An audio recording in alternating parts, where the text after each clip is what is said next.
Hey everyone, happening well. Today a video mini guide about Moogle Treasure Trove, the event that started yesterday, 14th of March, until the 6.1 patch. So we have a month and a half, something like that. This video is a mini guide, as I said, about how to farm the tombstone for this event to get mighty rewards, just like this earring, or this moon, or this headset, which works on Qyorria and Rodgar. It's worth mentioning, I guess. Anyway, we have a bunch of duties, dungeon, PvP, or stuff that rewards you with irregular tombstone of scripture, and maybe you are wondering what is the best to farm. So I made that little spreadsheet here. On the left, you have the list of all items so that you can track them down. If you want to edit the file, you can just make file and make a copy so that you can get it and you can say, okay, I have this one, so I put one in, and so I still need this much of tombstone to get every reward at least once. Maybe you already have stuff like that because you play PvP, so you don't need them at all, and so you need less tombstone, obviously. But the most interesting part of this spreadsheet is about where to farm. So I've put down every dungeon's raid and stuff this way. You have here the reward per dungeon or duty.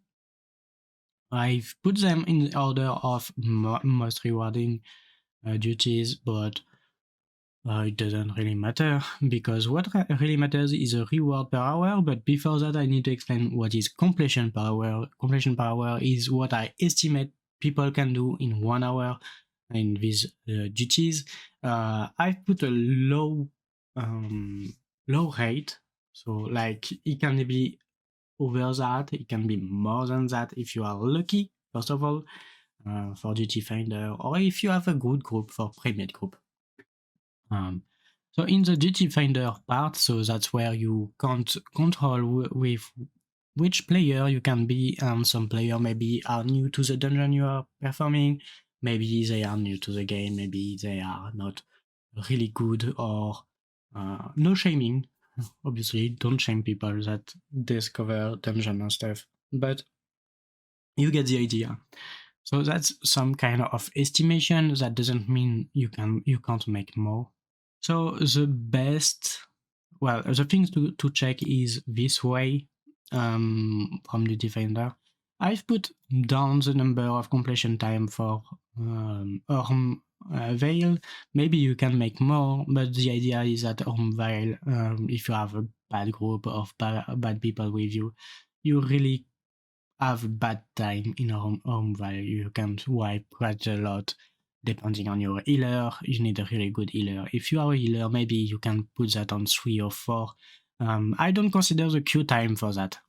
It's like if you chain dungeons without queue, obviously there is some queue, so if you go as a DPS, you might make even less than that.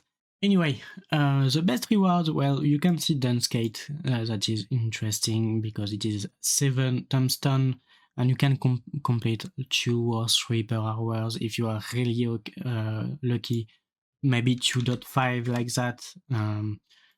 That will be 17 tombstone. This is really interesting. The main problem about Dunskate is that it is an optional raid, an optional alliance raid that not all people knows, and not all people complete and want to unlock because they want like Crystal Tower or stuff like that. And that's why it might not be that much per hour because of the queuing time. But the idea is here, like, it's, if you really want to farm and if you are lucky with the queue, maybe you should do that. Even more if you are a primate group. As a primate group, you might have more chance to queue that faster, but for primate group, as you may see here, you have better options.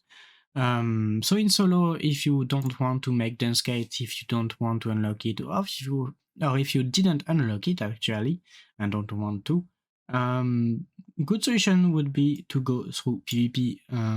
I made only 2 completion per hour, but that could be 3 per hour, depending on the queuing time and on when you are farming this dungeon or this duty. Sorry.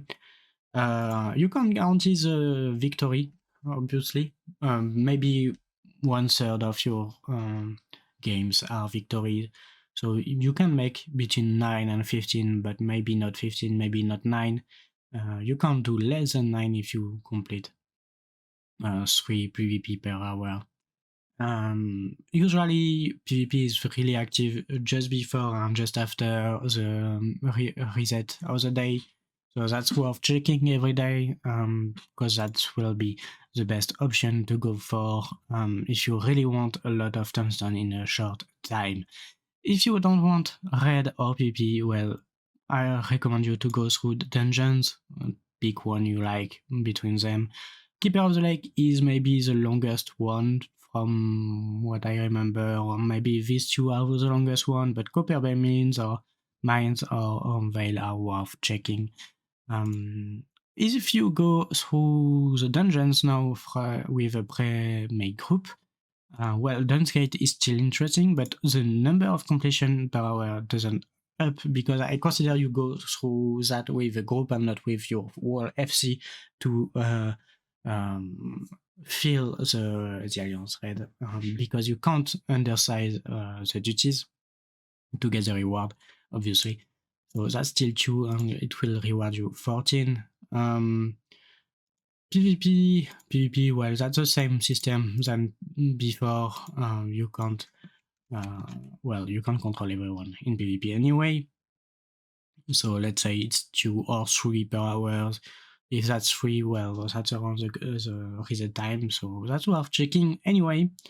But the best as a group is to go through dungeons, even more Vale, which is the fastest one. If you got some blue mage with you, you can really do that more than 4 times. Like you can even make it 8 times, and you can literally have enough tombstone for everything in no time. In a week, you can finish the event if you want. I make only 4 because, well, as I said before, I really lower the number of completion to make you realize that maybe you will make less than that and not the most.